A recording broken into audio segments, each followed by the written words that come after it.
was a shameful performance by the Prime Minister. He's not unfamiliar with shameful performances, but this one was particularly bad.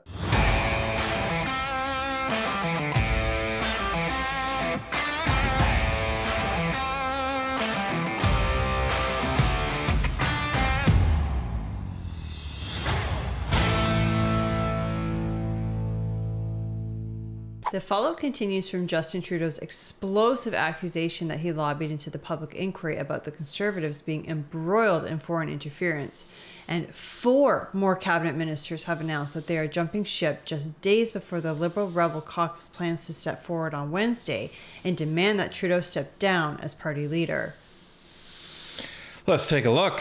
And joining me now with his thoughts and reaction is Tom Mulcair, CTV's political commentator and the former leader of the NDP, who I believe had his name mentioned yesterday during that inquiry.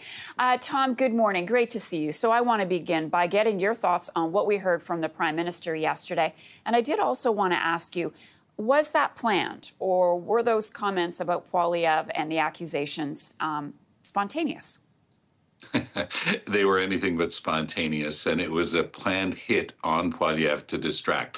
Over the weekend, the long weekend, we learned that there was a big tussle still going on with India over foreign interference. Well, lo and behold, on Thanksgiving Monday press conference with the RCMP and with Mr. Trudeau, when he got questions about his leadership, he said, well, we're not going to talk about petty internal politics. This is big stuff for Canadians. So he's been trying to distract from his own problems. I'm not saying, by the way, and I'm not even suggesting that the RCMP did this to help Trudeau, nor that the accusations against India aren't serious. They are. But the timing of this is something that was clearly controllable and controlled to help Mr. Trudeau. Same thing with yesterday's announcement. What he did in that hearing is he tried to used a bombshell. I'd use a more high school term of a stink bomb that he tried to throw at the leader of the official opposition. You know, Marcia, I know you're aware of this. I used to be the leader of then Her Majesty's loyal opposition, and the main job of the leader of the opposition is to hold the government to account. I agree completely with Poilievre's decision not to take the bait. Trudeau's been trying for a year and a half to restrain what Pierre Poilievre can do by trying to say, come and get this private briefing, and oh, by the way, then you'll be held to an official secret, and you won't be able to talk about this anymore. Trudeau doesn't want to talk about the fact that there were known cases, and they're coming out clearly, where the Liberals sat on information, refused to issue warrants and the like with regard to Liberals. So they're trying to distract and say, oh, look at this guy Poilievre. He doesn't even want to know the names of the people, and look at all the conditional wording that Trudeau uses. It's to go back to the 50s in the United States, it's McCarthyism. It's the enemy within. We've got these people and they don't even want to know about it. This is simply not worthy of Canadian politics. I've never seen anything so low. And last night I was on a French panel show that I do on Wednesdays. It's a 1-hour show. And we had as our first guest for about 15 minutes, Mélanie Joly. Completely over-the-top rhetoric, a total hit job on Pierre Poilievre. It couldn't become clearer than it did at that moment that this was all about the Liberals trying to focus and attack Pierre Poilievre to avoid having to answer, 1, what they have not done on foreign interference, and 2, Trudeau's leadership problems. We learned today, for example, that there are a lot of MPs who are about to come out and ask outright for Trudeau to step down. So these are all attempts to distract and get away from the issues at hand. And I think that Canadians are a lot smarter than that. They look at Poilievre and they realize this guy was doing his job, and this type of hit is unseemly, frankly. So, as I said before, I don't agree with a lot of what Tom Mulcair says. I don't think I can find a single thing that he just said that I disagree with. And if I did, then I would be essentially going back on what we said like a day prior to him saying this. So it's always nice when the talking heads end up agreeing with what we say. But this is the interesting part about this. Yes, I think Tom is completely correct that this was all a distraction. Remember the sequence of events here. So last week, there's this news that breaks about this rebel caucus inside of the Liberal Party. That was Friday. And then on Monday, this press conference comes out after the media has been talking all about this rebel caucus and who is it and yada, yada, yada, yada, yada. And then this stuff about India breaks, which everybody should still be concerned about, by the way. We're not saying that the RCMP made this up or Trudeau made this up. We agree that there's definitely some meddling by India, but the issue is it sounds like the Liberal Party has yet to provide India with the evidence of it. So, well, they have yet to provide Canadians with the evidence. Right. I mean, it seems like they've called this press conference, couldn't answer any actual questions, but it was just like, hey, look at this thing we found. Oh, you know that rebel caucus? You should totally forget about that. But look at this thing that we're talking about here on Thanksgiving Day. Right. So, so that was Trudeau's first attempt to change the page in the media, so they stopped talking about the internal party issues with the Liberals. And then you have the public inquiry starting up again, and you have Katie Telford and the rest of Trudeau's staff basically unable to answer questions about why didn't you do anything? Oh, well, we didn't know. Why didn't you know? Oh, well, we can't explain that, but let's not talk about that.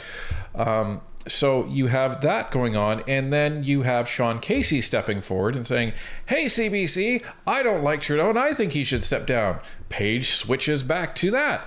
So then Trudeau comes out on, what was it, Wednesday, and then lobs this grenade over to try to change the page again. And then you hear, all of this stuff. But the problem is it was such a huge misstep, right? Because now all the focus is back on these 11 MPs, and then everyone is now asking publicly. Canadians have been asking this all over the summer. We've heard it, and we've been asking as well. Who are they? The problem is Pierre is in a position where he can say, I don't know who they are. You have to ask Justin Trudeau. Trudeau, you're so concerned about this. Why don't you name them? So it comes flying back in the face of Justin Trudeau on this, because the question has to be, all right, if this is such a concern, why have you not done anything? Well, and the optics are that Trudeau hasn't done anything because it's more advantageous to him and it's more in his interests to not do anything and keep trying to focus the blame on Pierre than to actually release these names to the Canadian public. Let us know what our elected officials are up to, or people who maybe they haven't been elected yet. But the point being is Justin Trudeau has the power to tell Canadians those 11 names so that we can make an informed decision next time we go vote. Or maybe these people aren't in office anymore. Like, the problem is we don't know. But it's more advantageous to him to use it to try to point the finger at Pierre than it is for him to actually look out for us and our democracy. So this is what you have. And I think this is also a attempt to manufacture an issue that Trudeau can take against Pierre in the election. And I think Trudeau probably calculated this as being something that he can get Pierre on, because Pierre can't say anything because he hasn't seen the information, and Trudeau has. So I'm thinking that's where this grenade came from.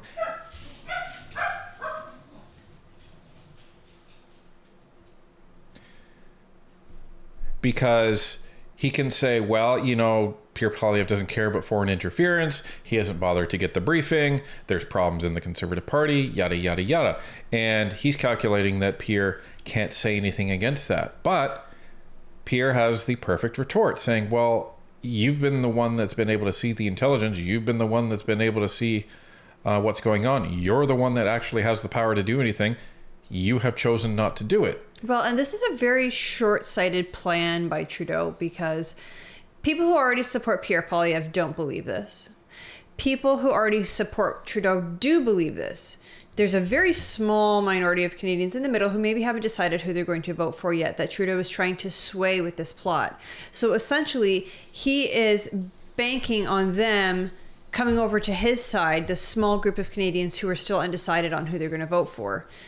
And he's sacrificing the safety and the security of the whole country just for that small group of voters that he may be able to persuade to his side. Like, that's a really bad tactic. Yeah, for sure. Now, we wanted to get both sides of this discussion so you could see what the more left-leaning news organizations are saying, and the right-leaning news organizations are going to say about this. So here's what the Toronto Sun had to say. Warren, I watched the testimony from Justin Trudeau, and I was nothing short of shocked when he turned around and said that he has names of many Conservative Party members of Parliament, former members of Parliament, and people in and around the Conservative Party that have been potentially subjected to foreign interference. He's got these names, Warren, and yet it's somehow Pierre Poilievre's fault that this is going on. I'm very interested to hear your takeaway from what Trudeau had to say. It was a shameful performance by the Prime Minister. He's not unfamiliar with shameful performances, but this one was particularly bad. When we have evidence of China, and this week India, and other hostile foreign states interfering with our electoral process, our democracy, we got to take it seriously. And Poilievre, to his credit, and Singh have both said, look, if our parties have people within them who have been compromised or are compromising, let us know. We need to know that. But the Prime Minister turned it into a partisan spectacle yesterday and did precisely what you said, is he played games. And, I'm the Prime Minister and I know what's in there, and kind of you don't. And the problem with that is we need to take the word of a man who has a very loose acquaintance with the truth, if I can put it that way. Right. So, if you're Poilievre, how do you deal with that? It's like, boxing with shadows.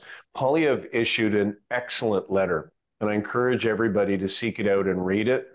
He basically called the Prime Minister a liar, and he explained why the Prime Minister is trying to create a partisan injury to the Conservatives, and that's not right and not appropriate.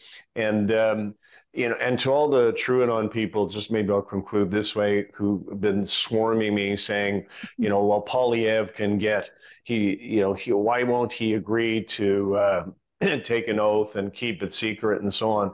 And it's like, boys and girls, he's been a cabinet minister. He actually had a top secret security clearance. He may still, his chief of staff does. What the Liberals are trying to do is prevent him. They're going to show him something, then prevent him from talking about it. And he said, no, I'm not going to fall for that trick. So, I thought yesterday he looked good. The Prime Minister looked bad. And there it is, folks. So you have Tom Mulcair on CTV and Warren Kinsella, Toronto Sun, both of them agreeing. This is how you know when you're getting close to the truth, right? When you have people on the left and people on the right, when they're agreeing on something, you're pretty darn close. So all the people that are saying, oh, well, what's Pierre's problem? Or he can't get the clearance. Yeah. It sounds like he already had it as a cabinet minister. And that's something I don't think you and I had considered. We had considered, oh, well, he will get it as prime minister. Like, that's not up for question. But he already had it. And we didn't point that out. Yeah. He would have had it before as a member of cabinet. So, to all the people that are saying, oh, he's compromised, that's why he can't get the clearance. No, he's had it before. So, and he will get it again. It's just this particular situation is a trap, and he's not falling for that trap. Yeah, it's literally a political trap. And, some people may point at, well, Jagmeet Singh got it. Jagmeet Singh does not have a chance in hell of actually being prime minister. Well, Jagmeet Singh's caucus is a fraction the size of Pierre Poilievre's. And again, Jagmeet Singh has no chance of being prime minister, and I would say slim to none chance of being leader of the official opposition. Well, and the thing that Jagmeet getting this briefing does is it allows him to again criticize Pierre Poilievre of not getting it. It's one of the few things that they can actually do to try to criticize Pierre and the Conservatives and try to use, again, these fear tactics for Canadians to try to make them believe that Pierre Poilievre is some, really scary, evil person.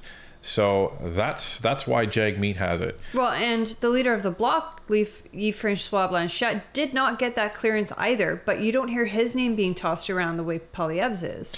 Well, in all fairness, they said that he may be in the process of getting it, but the point is he obviously doesn't care too much because it's taken him many months. Yeah, and there's not going to be a lot of foreign interference probably with Quebec MPs as it relates to China. And even if you recall what Trudeau said, he didn't come out and say specifically, well, there's members of Pierre's party that are collaborating with foreign states. He didn't say that. What he said was, well, there's former parliamentarians or candidates that could be involved in potentially at risk of foreign interference. That's what he said. That's what Mulcair was saying. There was all of these qualifiers. So basically, if you boil that down, what Trudeau is saying is that there may be some candidates or foreign parliamentarians that are at risk of foreign interference. What could that be? That could be a la Michael Chong, right? That doesn't mean they're collaborating with foreign states. That could be that they're actually at risk of being threatened or influenced by foreign states. He also didn't say with their knowledge or anything like that. Versus what we got from the original NSICOP report, that there are 11 current or former parliamentarians that are willingly or wittingly or unwittingly collaborating with foreign states. That sounds a lot different. So I don't even think that these Conservatives are in this list of 11 names. I think it's a completely different batch, and I think they're under threat from foreign interference based on what we've heard. Otherwise, Trudeau would have said it, right? He would have said it. So this was a very carefully crafted, albeit poorly executed, hit job on the Conservative Party. Now, this is going to continue to backfire and fly in the face of Justin Trudeau, despite the fact that most of the mainstream media is only talking about what Trudeau said about the Conservatives. He's not talking about what was said later when the Conservative lawyer asked him, so are you aware of Liberal names? And he said, yes. Well, there you go. There you go. He didn't go on to qualify that, did he? Nope. So that's where the questions arise. Now, where does this take us? Well, next week is shaping up to be a barn burner, because now you have, on Wednesday, the Liberal Rebel Caucus has said, well, during the caucus meeting, we are going to step forward to the microphone and we are going to officially ask Trudeau to step down. So that's going to be interesting to hear the aftermath of what happens there, because those meetings are not televised. Right. I was just going to say, unfortunately, we won't be able to have eyes into that because it's not televised, but I'm sure we'll hear about it in the media. Oh, I'm sure. And then the news broke yesterday that 4 more cabinet ministers are set to step down. Now, that is a bad thing for the Liberal Party, because you have 4 more cabinet ministers that have said, you know what, I'm done. And it's funny, all of these Liberals are saying, well, I'm stepping down for personal reasons to be closer to my family. There's a lot of Liberals that want to be closer to their family. Like, I'm just saying, it's I can't prove that it has to do with their family, but in a lot of cases, they're looking at the polls and their ridings and they're like, oh, that's not going to go well. I don't want to expend all that effort, waste all that time, and then only to be humiliated by losing my seat. So I think I'll step down and let some other poor schmuck take over and lose that. Well, and it's a big deal for a cabinet minister to lose their seat. It is. A big deal, because those are supposed to be the safe ridings. But as we've discovered, there are no more safe ridings in this country for the Liberals. So what does this mean? Well, this is potentially another attempt for the Liberals to change the channel, and it's also an attempt to try to manage the Rebel Caucus ahead of next Wednesday's meeting. CTV talked about this. Let's take a look. Outgoing Minister Philomena Tassi just moments ago here on the show detailing her decision not to seek re-election. She's one of 4 ministers to drop the news this morning, just days ahead of an organized caucus challenge of the Prime Minister's leadership of the Liberal Party. Today's 4 takes the tally of ministers to recently bow out of the next election up to 6. How much of a hit is this to the Prime Minister himself and his front bench? Joining me to talk about that, former New Brunswick Liberal Premier Brian Gallant is here. He's the CEO of Space Canada now. Corey, tonight was Ontario Premier Doug Ford's campaign manager. manager and former director of communications for Prime Minister Stephen Harper. CTV News political analyst and former NDP leader Tom Mulcair is with us, as is Marika Walsh. She's a senior political reporter with the Globe and Mail. Hi, everybody. Brian, I'll start with you. Do you think there's any way the Prime Minister can spin this as not a hit, another hit to his leadership, or is this, in your view, a hit to his leadership? It's definitely a hit in the sense that it's repeating a story that's incredibly not helpful for the Liberals at this moment. It's also sort of aggravating it. There's no question about that as well. It seems like so far the ministers have certainly towed the line and said that they're still supportive of the Prime Minister, even if they are resigning. So that's helpful. But look at us right now and look at the next few days. People are going to talk about the potential of the caucus meeting going awry next week. Now, the interesting part, one little opportunity perhaps for Trudeau and his team is to actually delay a cabinet shuffle for a while. It may be a way in which you have a calmer caucus meeting on Wednesday, because maybe there's some that maybe all, or maybe at least a handful, and maybe the more important ones are thinking to themselves, well, I'm not going to go to the mic. I'm not going to be as aggressive as I was planning, because you never know. Maybe I am about to be named a cabinet. So in a way, it could be some little bit of a blessing in disguise. Now, that said, I want to be very clear. The minute that they do the shuffle, everybody that maybe was a little calmer because of that possibility, and they see they're not asked to be in cabinet, well, that dissipates, and they're probably just as upset, maybe even more upset. Marika, you're having a lot of conversations, as I am, with people who are hoping to convey that message to the Prime Minister. Is it your impression that at this point the possibility of getting into cabinet will dissuade them? My impression is that it would not, only because they feel like they're going to lose their seats. Yeah, I think certainly I heard from some Liberals today saying, oh, we're being managed. Like, this is coming out just before this caucus meeting to dangle this carrot. I'm not sure if it was a sanctioned leak. Louis Blouin is a very good reporter who had it first. So who knows? It's definitely coordinated. Way, they did it all at once. Exactly. Mr. Tassi essentially said that very blatantly. Yeah. She got a call last night. It's okay to release your statement today. Yeah. Yeah. Either way, it ended up being coordinated, and there is that very short-term payoff that Brian talks about. But as we saw with the shuffle last summer, there was a lot of anger that came from the people who weren't. So I'm not sure it will be the long-term payoff the Prime Minister's hoping for. I think this is just another thing to manage and figure out. And it's the third shuffle in 4 months. So there's not a sense of sort of an overarching strategy or coordination within the PMO of dealing with everything at once and then moving on. It's a distraction.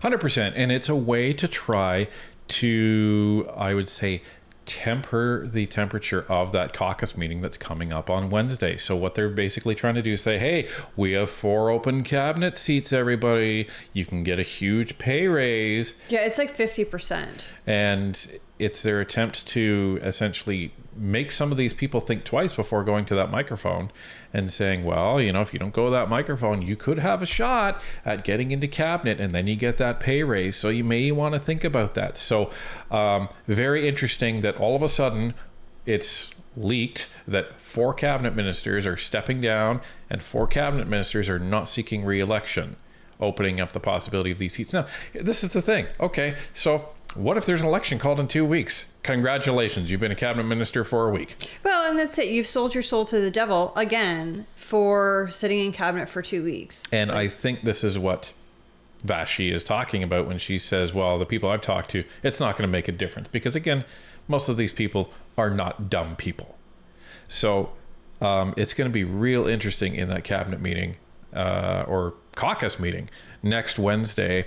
And you can see that Trudeau is flailing, just attempt after attempt after attempt after attempt. Oh, this government is in like its death throes. Like it's on its way out. Whether it's going to fall before or after Christmas, I can't tell you, but I don't think it's going to last much longer. The House is still seized. They're on constituency week this week, but next week when they get back, it's still going to be seized, and the government will not be able to put forward any business.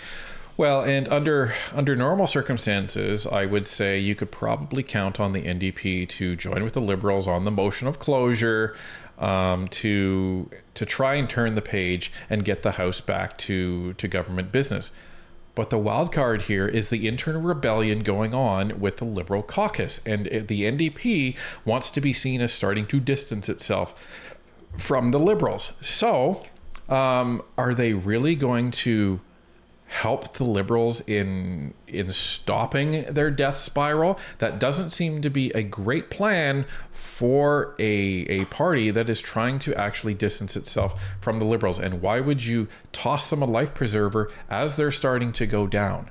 Well, and let's back up a second and talk about that motion of closure. So what a motion of closure is it stops debate. So the government, i.e. the Liberals, would put forward a motion to stop debate on the current motion of privilege that's going through the House, but they would need the support of one opposition party, most likely the NDP, in order to make that motion successful.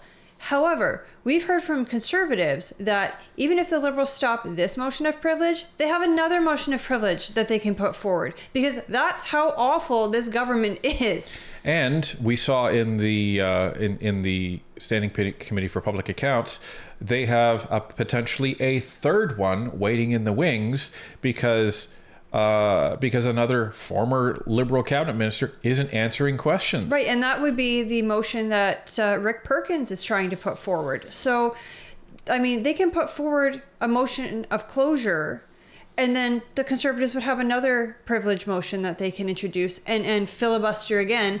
If the Liberals and NDP want to try to shut that down, then they've got Rick Perkins' motion of privilege that they can try to put forward. So it's really not looking good for the Liberals. Right. So, and at this point, the more time that moves along, the less and less likely the other opposition parties are going to want to play ball with the Liberals. And we also have information from our sources that the Bloc is now holding hands, linking arms, and joined at the hip with the Conservatives to get this government out at this point. Anything else is theater. The Conservatives and the Bloc are ready for an election, and we have the CEO of the NDP party, Anne McGrath, and again, that's not her proper title, but she's kind of like controls everything that goes on within the party. That's basically what she does. Yeah, anyways, and she's saying that, oh yeah, we're election ready at any time.